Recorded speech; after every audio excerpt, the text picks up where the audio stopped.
Hello, hello, and welcome to Water Cooler Talk, which is our weekly drop in with a speaker through their lens talking about some headlines. And today we're going to be talking about some aspects of AI. Listen, it's affecting us in so many different ways at work, at home, but how are we really processing it? And what does it mean to be fearless and have fearless authenticity in the age of AI? Well, today I'm so excited because my guest today is Jeanne Sparrow. She's a 7-time Emmy-winning media personality, faculty at Northwestern, author, speaker, and we're going to be looking at some headlines, including from Fast Company, how they had an article about why Gen Z hates small talk. There's something to be said about small talk, and water cooler talk is just that. So what are we doing with it? How are we doing it through the generations? And I'm really looking forward to hearing what Jeanne has to say about that. We're also going to be looking at some critical skills that leaders need in the age of AI. And there's something, really foundational about authenticity in that area. And I'm looking forward to her feedback on that. And also, we've all heard it, seen it, the headlines around quiet cracking. What does it really mean? And again, how does being more grounded in yourself, your essence, going to help you from cracking? So without further ado, Jeanne Sparrow, my friend, I am so excited to have you here for this conversation. I am so excited to be here. Lots of good stuff to talk about. Thank you for having me, Marjana. Well, let me tell you, I mean, that this Fast Company article that came out, let's just start with that because you live in this world with Gen Z and what you're doing at Northwestern. Tell us a little bit about that. But you even posted something about small talk just recently. So let's just dive into that. There's a part of me that wonders if maybe some Gen Zers saw my post about, because I do post on the tickety talkities as well.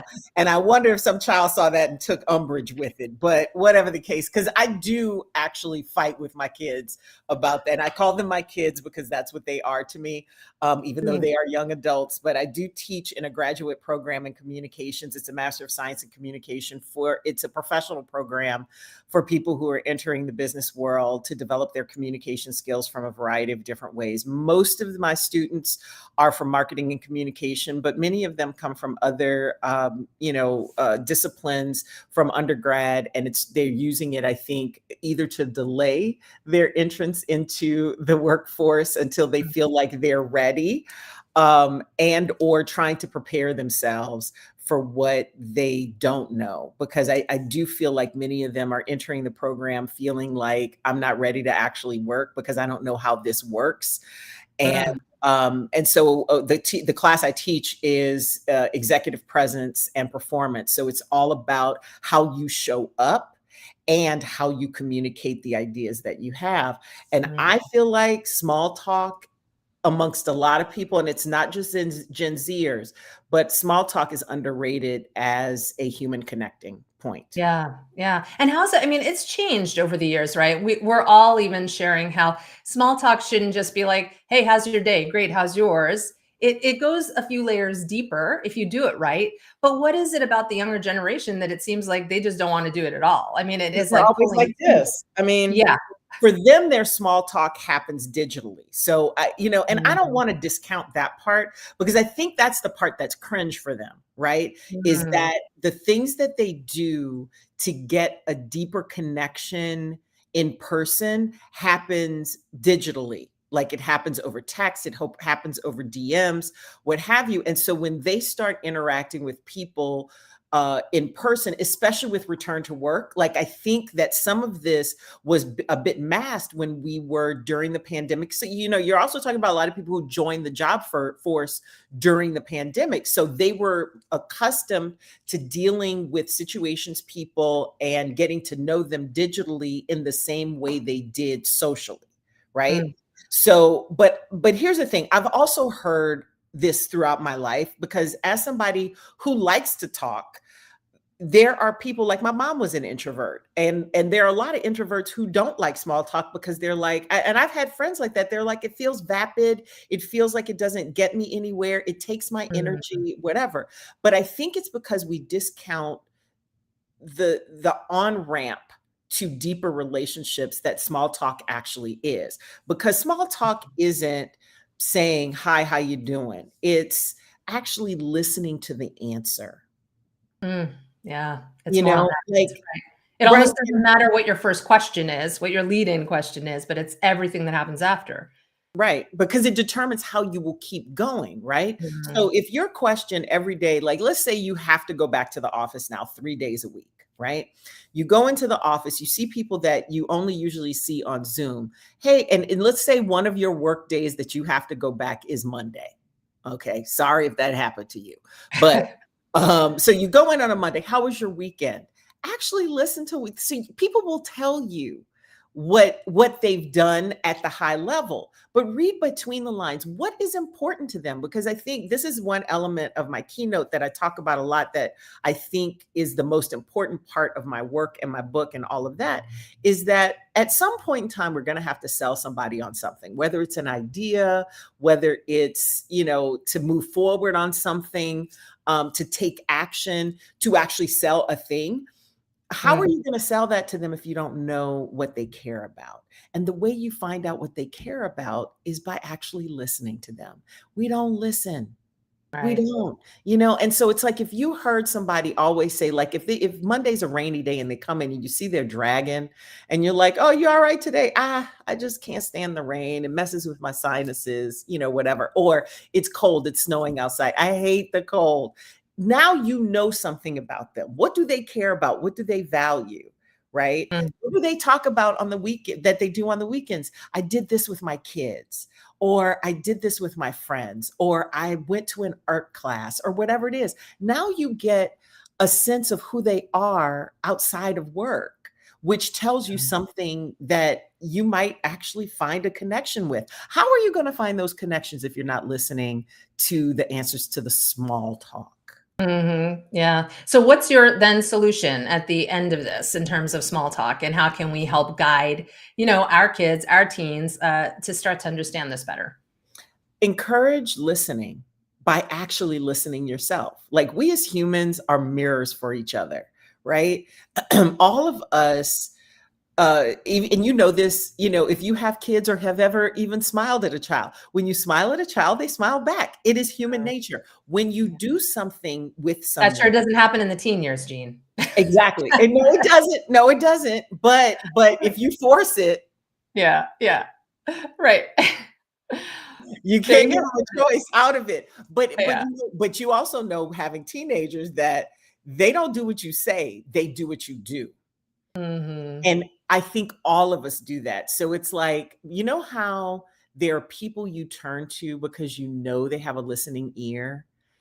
You're Mm. going to also listen to them because they've listened to you. So when you model the behavior that you want, then you're going to get it back eventually. And Mm. so I think that if, because everybody knows the person who says, "Oh, how's your day?" And they're like, like, we did this to an elderly gentleman we worked with, myself and a couple of coworkers, who he would always be like, "Oh, how you doing?" And he seemed really sincere, but he never listened to the answer. So we would always say things like, "Oh yeah, it sucks, Roy." And he would be like, "Great, great, have a great day." And he would keep on walking because he wasn't listening.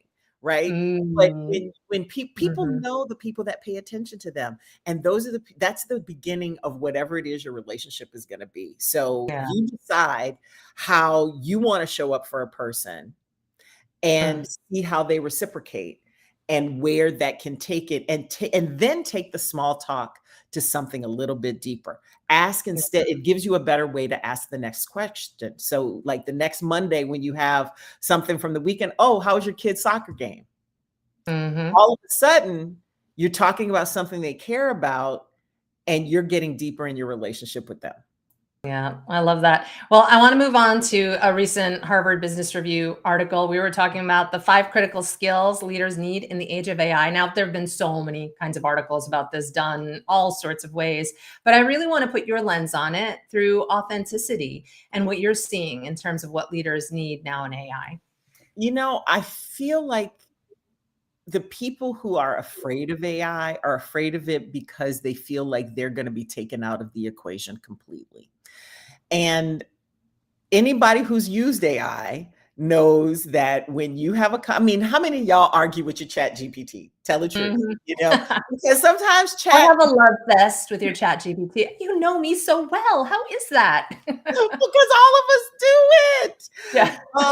Because the thing is that, you know, it's the same thing that one of my, and actually I quote this colleague in my book, who's a brilliant interviewer. He's a movie reviewer, but he says, you know, the quality of the answers you get depend on the quality of the questions you ask. Mm, The quality of the output you get from AI is wholly dependent on you and how you give it the prompts. You know, if you ask you ask chat something stupid, chat's gonna come back with something stupid. And mhm, you have to be able to discern what the good stuff is and to ask the right questions.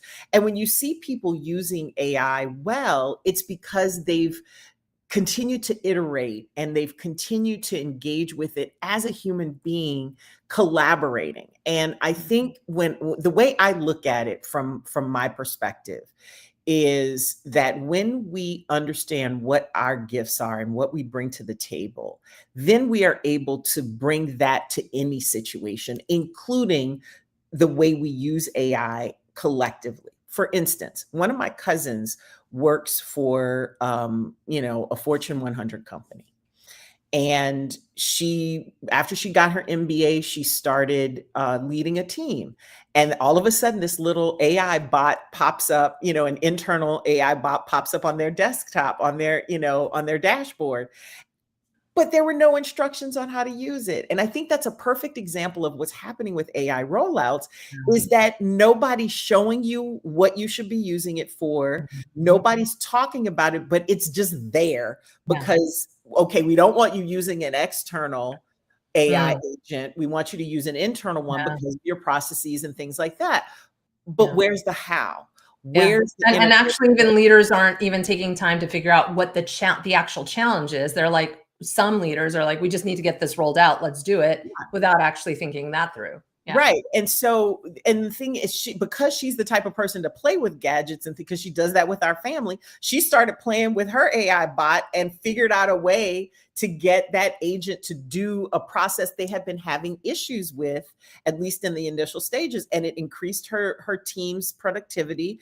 And they were trying to figure out, her boss was trying to Mhm. figure out how she did. She was like, "You gave me the thing on the dashboard and I figured it out." And then she started presenting about it because it's about taking what you know and Mm, playing with it, right? And I think as adults, we forget yeah. that we've got to play with things. We've got to, we call it iteration in work, but Mhm. it's really what we did as kids. You go in and you try to figure it out. But here's Yeah. the thing, it's the person that looks at the processes that says, oh, this is something we can use because, and also understanding by playing with AI what AI can actually do, because there's a lot of stuff it cannot do, Yeah. you know, and it requires our you know, innovation and our Mm, ideas and our management of that and knowing what our people are comfortable with and what they need. And that's where you find that sweet spot between who you are, what you know, and how you can add to that and mm, do the same for the team that you yeah. lead or the one that you're part of. Yeah. But if we're not, again, I hate to go back to it, but if we're not modeling the behavior and we're Mm. not thinking about it, it's not going to happen. Yeah. Again, this is so I mean, this is titled water cooler talk, right? So it's like when we think about these conversations around AI, whether around the proverbial water cooler talk or you're back at the office at your coffee machine, the water cooler, what kinds of conversations are people having about this and their abilities? And I love what you just shared here because I feel like there are people at their desks who are the quiet ones who could really rise in a time like this and have, again, based on their essence, their nuance, their skills, like you said. But so many of us just sit back and don't think, like, that's a muscle we need to remind ourselves. And to your point, Jeanne, as kids, you walk into a room, a classroom, you could be anything that day. We used to like walk in out onto the playground and we picked up all sorts of different roles. And when we get to work, we're just like so myopic, that one thing, this is my role. And now is the time to play again. And we also allow what our job description is to define who we are, as Mm, opposed to how we fulfill the role that we're supposed to be playing in that place, and seeing it as ownership because sometimes we see the guardrails that are put up as limitations, whereas, let's see it as the outer limits. Like, what can we do in this space? I remember I had a boss tell me one time that tight budgets are just an invitation to be creative. I love that. And Yeah, that's constraints. but I honestly thought it was BS at the time, because I was like, no, you just don't want to invest in what we're doing. But as we move forward, I realized how we figured stuff out and Mm, we made things happen with what we had. yeah.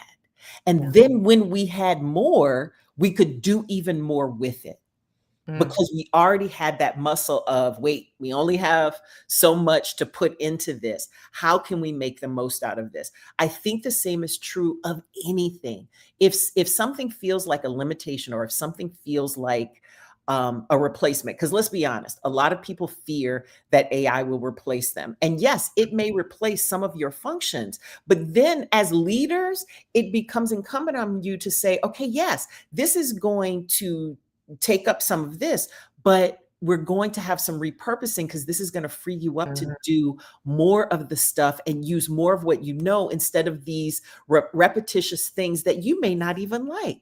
Like, let mhm, AI do that, mhm. right? Because And you then manage it, or yeah. exactly. And because then you get the analysis that you add your knowledge to, because there's some things that you cannot teach AI at this point. Who Mm, knows what happens in the future? But the reality is that everybody's so worried about what the future is that we're not contending with what we have right now, yeah. and where we are right now, and how we deal with things. And I think that the fear, and I feel the same thing is true with the small talk with young people. Like, I feel like those are the two themes that are going through this whole thing: the modeling behavior and fear and anxiety, because that's at the root of why people won't engage, or why people shut down, because that's what fear and anxiety do to us. If it's already here, there's nothing your fear can do to change that. Mm. So, you ever stop to think maybe it's you that needs to change? Like, one of my friend's father said that to me a long time ago, and I repeat it all the time, because the last thing we want to think is that it's us, but it is Mm, us. mhm. We Yeah. have to be the ones, you have to be the change you want to see in the world. Mm. If you are afraid of something, you got to face that fear. Yeah, God, definitely. Well, that leads beautifully into this article from HR Brew that is employees are disengaged and biding their time until they can quit. We know this story.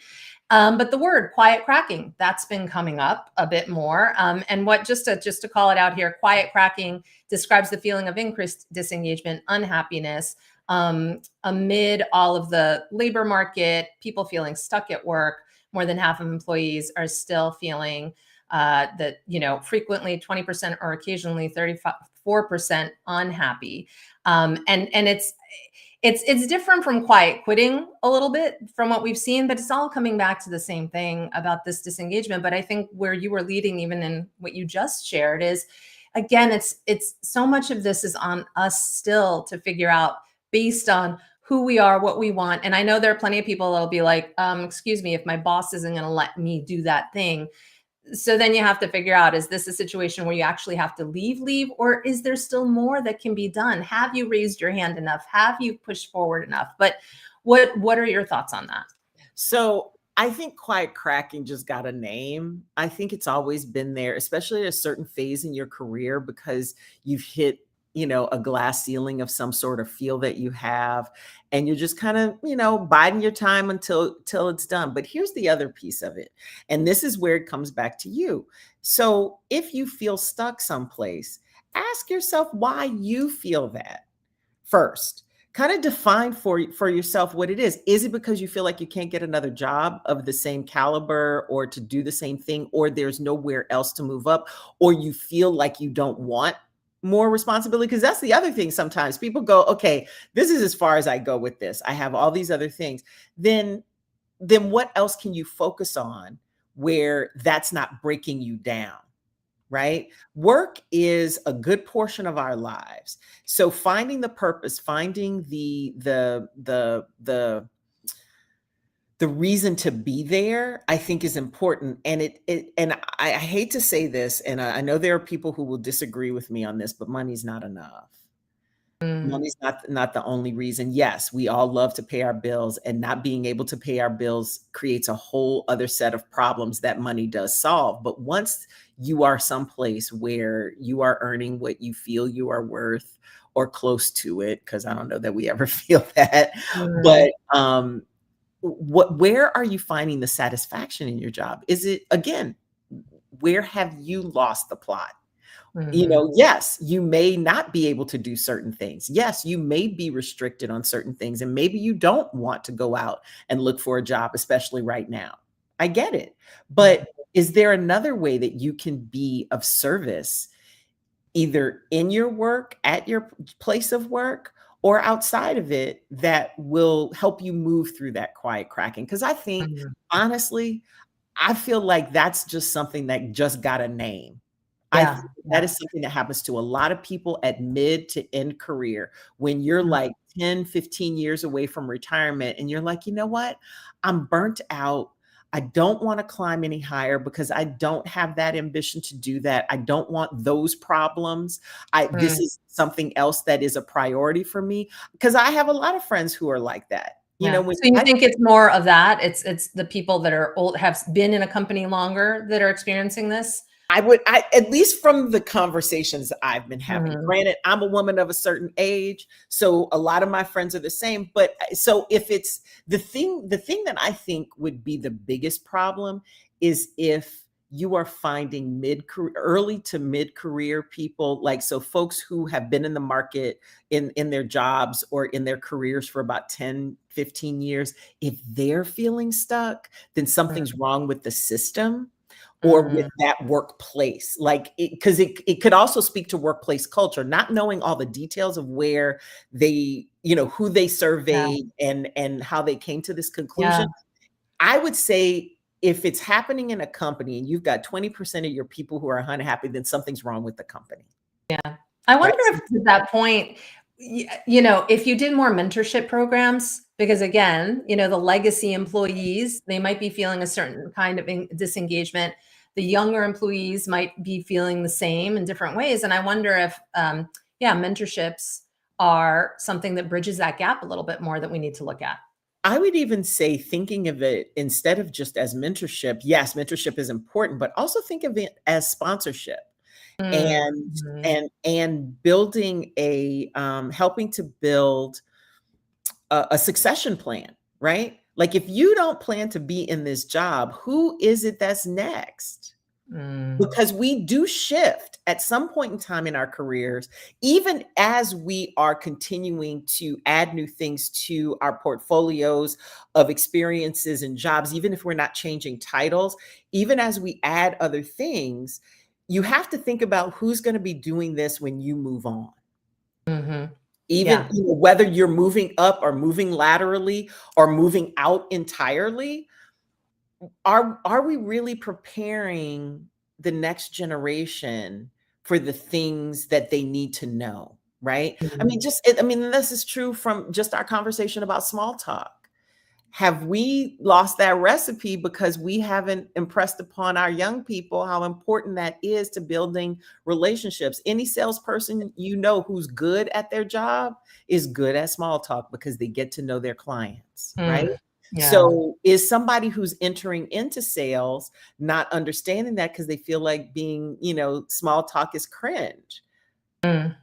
It's not cringe to do your job. Mhm. It's not Yeah. cringe to care about another human being. And That's the part. you know, That's the part even at its core. It's just like, what if you just care just about that person across from you, get to know your human across from you. There just magical, amazing things can happen. right, and the better you know yourself, the better you're gonna be able to do that. You can Mm, there yeah. is a saying that I know a lot of people don't use in business, but they use in spiritual contexts, is you can only love somebody as much as you love yourself. But Mm, I think the same is true of anything. You can only meet someone as far as you've met yourself. So when you are, a lot of times people talk about my work in personal contexts, but I see it as a gateway to understanding other people. When you understand who you are, what your value is that you offer other people, and what you are here to do in service of each other, then you are able to identify that and you can see it in people around you. And Mm, you can't tell me that doesn't improve who you are as a leader.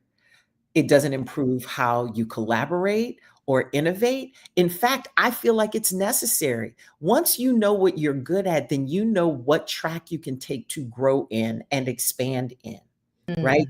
I absolutely. had somebody give me some really great advice when I was young because, when you are in performance type things and broadcast, money can get real funny and you have to find a lot of ways to earn a living. But he said to me, he was like, get really good at one thing and then use that as the foundation upon which you build the other things that Mm, you do.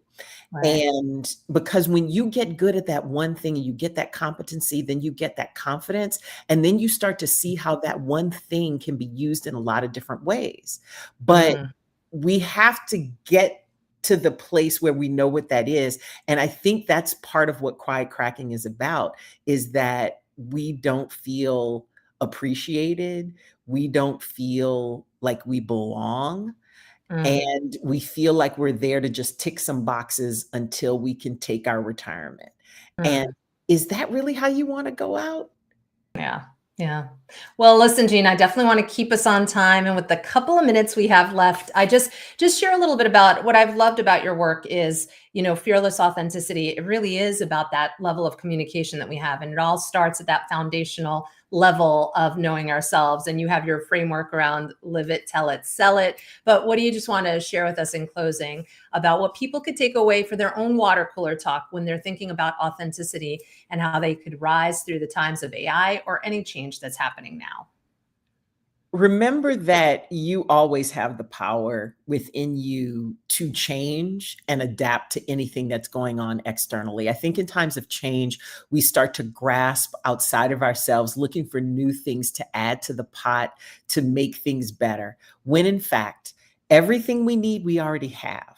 We came here with certain gifts, certain talents, certain skills that we can build on and develop. And when we go back to the foundation, then we feel as if we are more solid, and then we can be much more selective and purposeful in the way that we add things to our arsenal of tools that we use to do the things that we do for work, right? Remember that it's in you first, who you are, what you do, and how you do the thing you do, like the uniqueness, the little special sauce, the pixie dust that you put on the thing you do that, yes, other people may do, but they don't do it the way you do.